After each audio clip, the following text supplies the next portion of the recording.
Hey everyone, welcome to Unacademy platform and welcome to the short video section. So today we will going to start with a new topic. वो आज का हमारा topic है skill India. ये skill India काफ़ी ज़्यादा news में रहा है जब से प्रधानमंत्री मोदी जी बने हुए हैं आफ्टर 2014 इलेक्शन। तो 2014 इलेक्शन के बाद ये टॉपिक काफ़ी ज़्यादा न्यूज़ में रहता है और ये टॉपिक में अभी due to this corona pandemic skills level के जो लोग होते हैं उनके ऊपर काफ़ी ज़्यादा इसका भी प्रभाव पड़ा हुआ है as well as for the labour section के लिए अभी आपने देखा होगा कि इंफ्रास्ट्रक्चरल डेवलपमेंट नहीं रुका। जैसे कि अगर हम बात करेंगे कि रोड की बात करते हैं तो रोड अभी नहीं रुका। रोड की बात करेंगे तो सड़क जो होती है या फिर कोई भी नाला होता है या फिर हम कहेंगे कोई भी एक बिल्डिंग होती है गवर्नमेंट की, तो वो भी अभी तक यहाँ पर क्या है, उनका कंस्ट्रक्शन नहीं रुका था। मगर स्किल इंडिया की जब हम बात करते हैं तो स्किल इंडिया में काफ़ी सारे क्या है बदलाव देखने को मिले थे और यहाँ पर लॉकडाउन की वजह से या फिर स्टेट लॉकडाउन की वजह से उसमें रुकावट देखने को मिला। तो क्या इसमें इम्पैक्ट रहा है और कितना हमारे देश ने तरक्की किया है, इस टॉपिक को लेकर हमें यहाँ पर पूरा एक टॉपिक कवर करना रहेगा। ये जो है ये जीएस पेपर 1 में काफ़ी ज़्यादा इंपॉर्टेंट रोल प्ले करता है और जीएस पेपर 1 के बाद ये टॉपिक जो है वो काफ़ी सारे अदर एरिया जैसे कि ऐसे सेक्शन या फिर एथिक्स सेक्शन में भी काफ़ी ज़्यादा इंपॉर्टेंट रोल प्ले करता है। तो we will begin this topic. इसको आज हम पूरे एक हॉलिस्टिक वे में यहाँ पर पढ़ेंगे and before this I would like to introduce Unacademy platform. Unacademy जो है वो इंडिया का लार्जेस्ट एजुकेशन प्लेटफॉर्म है जहाँ पर आपके लिए 100+ टॉप एजुकेटर्स मिलते हैं। My name is Tarkeshwar Jain, I am teaching you PSIR current affair. हमारी एथिक्स की भी क्लासेस चल रही हैं जिसमें मैंने आपके लिए 12 टॉपिक कवर किए हुए हैं। एथिक्स एंड ह्यूमन इंटरफेस एक चैप्टर होता है उसके। This is my achievement, this my qualifications और ये मेरा टेलीग्राम चैनल है तो जिससे आपके लिए सारी के सारे अपडेट्स मिलते रहेंगे। अनअकैडमी में आपके लिए जब मैं यूट्यूब पे चैनल जो जिसमें मैं पढ़ाता हूँ अनअकैडमी UPSC, वहाँ पर मेरे लिए आपके लिए मैराथन सेक्शन के भी वीडियोस मिलेंगे जिसमें आपके लिए पार्लियामेंट सेक्शन के भी वीडियोस देखने को मिलते हैं। अनअकैडमी प्रॉमिस करता है, वो प्रॉमिस है कि आपके लिए 2 साल से ऊपर का अगर आप सब्सक्रिप्शन खरीदते हैं तो वो आपके लिए यहाँ पर अनअकैडमी में आपका नेक्स्ट अगर 2 साल में प्रीलिम्स एग्जाम या मेंस एग्जाम या इंटरव्यू क्लियर नहीं होता है तो अनअकैडमी जो है वो आपके लिए 1 साल का एक्सेप्शन प्रोवाइड करेगा। मतलब कि अगर आप 2 साल का प्लान लेते हैं और अगर आपका इन 2 सालों में प्लान में नहीं हो पाता है किसी वजह से UPSC में और कहीं पर भी आप रुकते हैं तो आपको 1 साल के जो है एक्स्ट्रा यहाँ पर वेटेज मिलेगा और 1 साल का आपको एक्स्ट्रा सब्सक्रिप्शन यहाँ पर अनअकैडमी प्रोवाइड करेगा। ये जो ऑफर है वो 7 जुलाई से पहले एंड हो जाएगा, तो ये जो भी बच्चे खरीदना चाहते हैं तो इसको आप खरीद सकते हैं। काफ़ी अच्छी अपॉर्चुनिटी है जो अनअकैडमी आपके लिए यहाँ पर प्रोवाइड करता है और यहाँ पर आपको कोड अप्लाई करना होगा, वो कोड होगा TJLIVE। इसी तरीके से अनअकैडमी में प्रॉमिस वीक चल रहा है जिसमें आपको पूरे हफ्ते यहाँ पर आपके लिए फ्री में आपके लिए अगर आप 1 साल से ऊपर का सब्सक्रिप्शन प्लान खरीदते हैं तो SSC प्लस बैंकिंग सेक्शन से यहाँ पर आपको 1 ईयर प्लान का सब्सक्रिप्शन मिलता है इसी प्लान के साथ और आपको कोई भी एक्स्ट्रा रुपये नहीं देने के पड़ेंगे।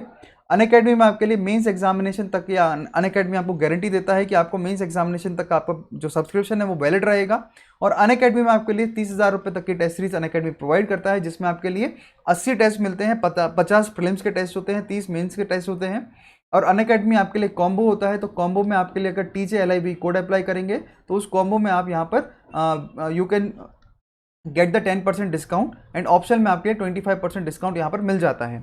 अनअकैडमी में आपके लिए लोन फैसिलिटीज़ भी हैं, 20+ बुक्स अनअकैडमी प्रोवाइड करता है, that is all free of cost.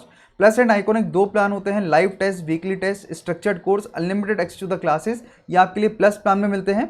इसी तरीके से अगर हम आइकॉनिक की बात करेंगे तो उसमें आपके लिए गाइडेंस, पूरा एक गाइडेंस होता है, मेंटरशिप प्रोग्राम मिलेगा और एक अनअकैडमी में आपको मेंटर प्रोवाइड किए जाएंगे जो कि आपके लिए हर दिन हर समय आपके लिए उपलब्ध रहेंगे। तो किस तरीके से एक स्ट्रक्चरल प्लान बनाना होगा वो सब आपको यहाँ पर फैसिलिटीज़ प्रोवाइड करते हैं। अनअकैडमी का अगर आपको प्लस प्लान खरीदना है तो 1 साल का प्लान है वो है 44,550 रुपये और इसमें आपको कोड अप्लाई करना होगा, वो है TJLIVE। इसी तरीके से अगर हम ऑप्शनल की बात करेंगे तो वो है 24,750 रुपये का और यहाँ पर भी आप कोड अप्लाई कर सकते हैं, वो है TJLIVE। अनअकैडमी अनराइवल UPSC करके एक प्रोग्राम लेकर आया है जिसमें आपके लिए अनअकैडमी में हर दिन 10 वीडियोस डाले जाएंगे और वो 10 क्वेश्चंस जो होंगे वीडियोस में वो होंगे 5 बिगनर के क्वेश्चन, 5 होंगे एडवांस लेवल के क्वेश्चन और वो अवेलेबल होंगे हिंदी और इंग्लिश बेसिस में, जिसमें आपके लिए 3 वीडियोस पर डे मिलते हैं। Phoenix batch, 1 year batch, 2 year batches Unacademy के द्वारा चलाए जाते हैं। 60 मिनट्स में आपके लिए 60 क्वेश्चंस यहाँ पर अनअकैडमी कॉम्बैट में करना होते हैं। हिंदी इंग्लिश में वो उपलब्ध रहता है और हर संडे को सुबह 11 बजे ये आपके लिए अनअकैडमी कॉम्बैट यहाँ पर चलाया जाता है। फ्री टेस्ट सीरीज भी अनअकैडमी प्रोवाइड करता है। नाउ अगर हम बात करते हैं यहाँ पर टॉपिक की तो हम बात कर रहे हैं स्किल इंडिया। तो टू मेक भारत आत्मनिर्भर, all the skilling efforts need to be brought under one platform to eliminate silos and duplications. मतलब कि अगर हमें आत्मनिर्भर भारत बनाना है, आत्मनिर्भर भारत का मतलब होता है सेल्फ सफिशिएंट भारत, जिसमें हम अपने किसी और देश पे रिलाई ना करें और हमारे देश में इतना स्किल हो जिससे कि हम अपना कोई भी इंफ्रास्ट्रक्चर डेवलपमेंट हो, चाहे अपना आईटी सेक्टर का डेवलपमेंट हो, फार्मास्यूटिकल डेवलपमेंट हो, तो उस डेवलपमेंट को हमें किसी का भी सहारा लेने की जरूरत ना पड़े। तो हमारा ये भारत देश का जो आत्मनिर्भर भारत का ये संकल्प है, उसको हम किस तरीके से प्लेटफॉर्म को वी कैन से अचीव कर पाते हैं और उससे हम एलिमिनेट किस तरीके से डुप्लीकेशंस को कर पाएंगे और सीलोस को हम यहाँ पर डुप्लीकेशन कर पाएंगे। तो ये एक अपना एक टॉपिक है, इसका आपको मेंस ऐसे क्वेश्चन देखने को मिलते हैं और आपको यहाँ पर क्या है, एक टॉपिक तैयार करना है। ये टॉपिक आपके लिए हिंदुस्तान, जो हमारा द हिंदू न्यूज़पेपर है, उसमें ये आपके लिए हिंदू में आया था और ये इसलिए मैं आपको यहाँ पर पढ़ा रहा हूँ। नाउ अगर हम बात करते हैं कि इस टॉपिक को शुरुआत कैसे करना होगा, तो इस टॉपिक को शुरुआत करते टाइम आपको ये बात याद रखना है कि ये एक इंटरप्ले है। मतलब कि अगर हम बात करते हैं कि किसी भी सक्सेस को पाने के लिए यहाँ पर हमारे लिए 3 या 4 चीज़ों की बहुत ज़रूरियत होती है और वो 3 चीज़ें क्या होती हैं, वो होता है हमारा लैक ऑफ कोहेशन। मतलब कि अगर हमें यहाँ पर इंटरप्ले करना होगा तो इंटरप्ले हमारे लिए यहाँ पर कैपिटल की रिक्वायरमेंट होती है डेवलपमेंट में। कैपिटल की रिक्वायरमेंट के बाद हमारे लिए डेवलपमेंट में रिक्वायरमेंट होती है कोलैबोरेशन की, कि किस तरीके से हम कोलैबोरेट कर रहे हैं एक दूसरे के रिसर्च और डेवलपमेंट में। तीसरा होता है हमारा जो रेगुलेटरी मैकेनिज्म्स होते हैं, उसमें हम किस तरीके से डेवलपमेंट करते हैं। देन हमारा जो साइंटिफिक टेक्नोलॉजिकल नो हाउ है, वो हम किस तरीके से अपने आप को आगे बढ़ाते हैं। तो सक्सेस पाने के लिए कोई भी इंटरप्ले में हमें कैपिटल की ज़रूरत है, कोलैबोरेशन की ज़रूरत है, रेगुलेटरी मैकेनिज्म्स की ज़रूरत है and most importantly scientific and technological know how की ज़रूरत है कि हम अपने यहाँ पर स्किल डेवलपमेंट कर पाते हैं। अगर हम इन सभी इनिशिएटिव्स को भारत देश में करना चाहते हैं तो स्किल सेक्टर को क्या है, गवर्नमेंट का काफ़ी ज़्यादा यहाँ पर रोल प्ले करता है। एंड इसी रोल प्ले के हिसाब से अगर हम यूनाइटेड नेशन डेवलपमेंट प्रोग्राम की बात करेंगे तो उसके हिसाब से ये पाया गया है कि भारत देश में लगभग 21% जो है मैन फोर्स, वो है स्किल्ड लेबर। मतलब हमारे भारत देश में अगर 100 लोग हैं तो 100 लोगों में से 22 लोग ऐसे देखने को मिलते हैं जो कि स्किल्ड हैं, मगर जो 88 लोग जो बचते हैं, 78 जो लोग बचते हैं, वो 78 लोग ऐसे बैकग्राउंड से आते हैं जो कि स्किल डेवलपमेंट उनमें नहीं होता। तो ये आप डेटा जो है वो आपको यूज़ कर सकते हैं, यूनाइटेड नेशन डेवलपमेंट प्रोग्राम का ये डेटा है और ये डेटा काफ़ी रिलायबल डेटा होता है। नाउ अब अगर हम इस डिसमल की बात करेंगे तो यहाँ से क्या क्रिएट होता है, तो यहाँ से क्रिएट होता है lack of cohesion within the policy action. मतलब जो सरकार पॉलिसी बनाती है उससे लोगों में अवेयरनेस नहीं होता, ये एक प्रॉब्लम है। वर्किंग इन सीलोस मतलब कि कोलैबोरेशन या फिर कोऑपरेशन नहीं होता है एंड हॉलिस्टिक अप्रोच हमें देखने को नहीं मिलता। मतलब कोई भी अगर स्कीम सरकार बनाती है तो उसमें आपके लिए हॉलिस्टिक अप्रोच मतलब चारों तरफा एक साथ काम करने का अप्रोच यहाँ पर दिखाई देता नहीं है। एंड देयरफॉर इंडिया के लिए यहाँ पर जरूरत क्या है, तो डेमोग्राफिक एडवांटेजेस की जरूरत है जिससे कि वो फिक्स कर पाएंगे अपने चैलेंजेस, जिसमें हमारा स्किल डेवलपमेंट जो है भारत देश में हम कर पाएंगे। तो ये क्या रहा हमारा एक पूरा एक शुरुआत किसी भी टॉपिक को तैयार करने के लिए। नाउ अगर हम इश्यूज की बात करेंगे तो what are the issues involve in skilled India. तो अगर हम स्किल इंडिया में बात करते हैं तो what are the issues involve here, तो वो इश्यूज मेजरली 5 मेजर इश्यूज होते हैं जो कि इन्वॉल्व रहते हैं और वो 1 बाय 1 हमें यहाँ पर कवर करना है। पहला इशू क्या है, तो पहला इशू आता है पीस मील अप्रोच। मतलब कि हमारा जो भी अप्रोच रहता है वो टुकड़ों में रहता है, मतलब हम उस अप्रोच को हॉलिस्टिक नहीं करते हैं। तो पहला हमारा इशू रहता है वो है पीस मील अप्रोच। एंड दूसरा यहाँ पर इशू क्रिएट होता है वो है ओवरबर्डन रिस्पॉन्सिबिलिटीज़। मतलब एक आईएएस होगा तो ऑलरेडी हमें पता है कि आईएएस की वैकेंसीज कितनी रहती हैं, मगर हर साल वो वैकेंसीज जितनी है उससे 10% ही निकाली जाती हैं। तो ओवरबर्डन रिस्पॉन्सिबिलिटीज़ भी क्रिएट करती हैं यहाँ पर इश्यूज, जो कि स्किल डेवलपमेंट नहीं हो पाता। फिर एक फैमिली मेंबर में भी हम बात कर सकते हैं कि एक फैमिली का जो पर्सन होगा उसको अपनी रिस्पॉन्सिबिलिटीज इतनी रहती हैं कि वो ओवरबर्डन रहता है। तीसरा इशू यहाँ पर आता है वो है कि जो भी पॉलिसीज चल रही हैं उसमें कंटिन्यूटी नहीं रहती है। आज कोई सरकार है, उसकी एक नीतियां बनाई गई हैं, तो कल कोई और सरकार आएगी तो वो नीतियों को बदल देंगी। तो कंटिन्यूटी ऑफ द पॉलिसीज हमें यहाँ पर देखने को नहीं मिलता। फिर आता है वो है ह्यूमनगस न्यू एंट्रेंट। मतलब कि जो हमारे यहाँ पर वी कैन से नए जो यंग जनरेशन आ रही है, यंग फोर्स जो कि यहाँ पर इंडल्ज रहती है, तो यंग फोर्स जो है वो काफ़ी ज़्यादा इशू क्रिएट करती है, क्योंकि नए फोर्स जो है वो काम करना ही नहीं चाहता, क्योंकि सरकार ने उसके लिए एक्सेसिव स्कीम्स बना रखी हैं, उनको फ्री में खाना देती हैं और उनको फ्री में रहना देने लगी हैं। तो इस कारण से ह्यूमन गस मतलब कि ओवर बर्डन वी कैन से कि ओवर एक्सेसिव हो जाना न्यू एंट्रेंट्स का। And fifth one is the employees willingness. मतलब एम्प्लॉय का जो काम है उसको वो काम नहीं मिल पाता और वो जो काम करना चाहता है वो काम उसके पास होता नहीं, तो इस कारण से जो एम्प्लॉय की विलिंगनेस है वो भी वीक हो जाती है। तो इन इश्यूज को अगर हम वन बाय वन करते हुए पढ़ेंगे तो सबसे पहला इशू है वो है piecemeal approach. What is this piecemeal approach? तो यहाँ पर हम ये बात करते हैं कि skilling can be seen in the years budget, और जो अलोकेट किया गया था 3000 crore national apprentice training scheme में, मगर restricted it only engineering stream. मतलब हमारे सरकार में क्या है कि सरकार ने नीतियां तो बनाई, 3000 करोड़ रुपए खर्च भी करे, मगर वो इंजीनियरिंग स्ट्रीम के लिए यहाँ पर नीतियां बनाई गई, एंड अदर साइंस स्ट्रीम का क्या हुआ वो उन्होंने कोई भी ध्यान नहीं दिया।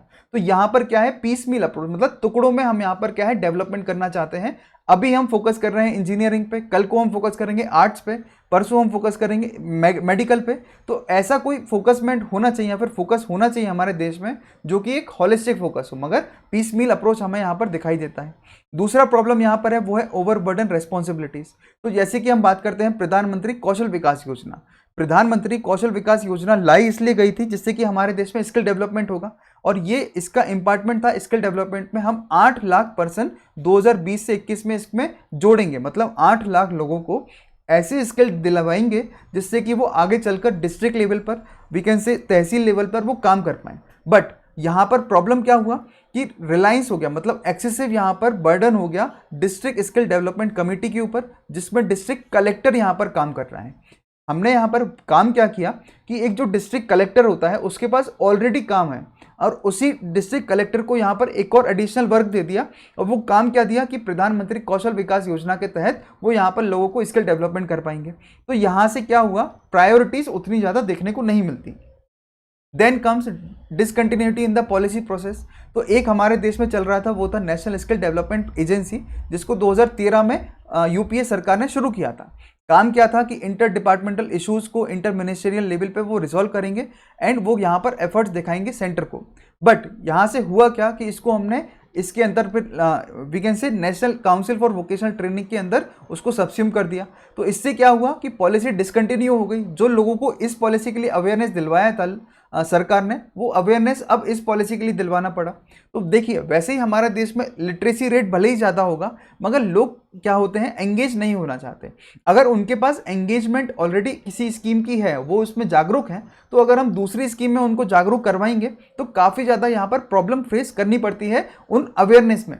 तो it created obfuscation among the policy makers. Okay, तो ये क्या है, कंफ्यूजन होता है पॉलिसी मेकर्स के यहाँ पे भी, और जो यहाँ पर पॉलिसीज को लाभ लेना चाहते हैं उनमें भी प्रॉब्लम देखने को मिलती है। Then comes humongous number of new entrants. तो मतलब 2019 के स्टडी के हिसाब से नेशनल स्किल डेवलपमेंट कॉर्पोरेशन में 7 करोड़ एडिशनल पीपल जो है जिनकी एज है 15 से लेकर, मतलब ये हो गया हमारा लेबर फोर्स 15 से लेकर 59 ईयर्स का। तो दे वे are expected to enter in the labour force by 2023, and given the sheer magnitude of youth to be skilled, ये हमारे लिए क्या है, काफ़ी डिफिकल्ट टास्क बन जाता है।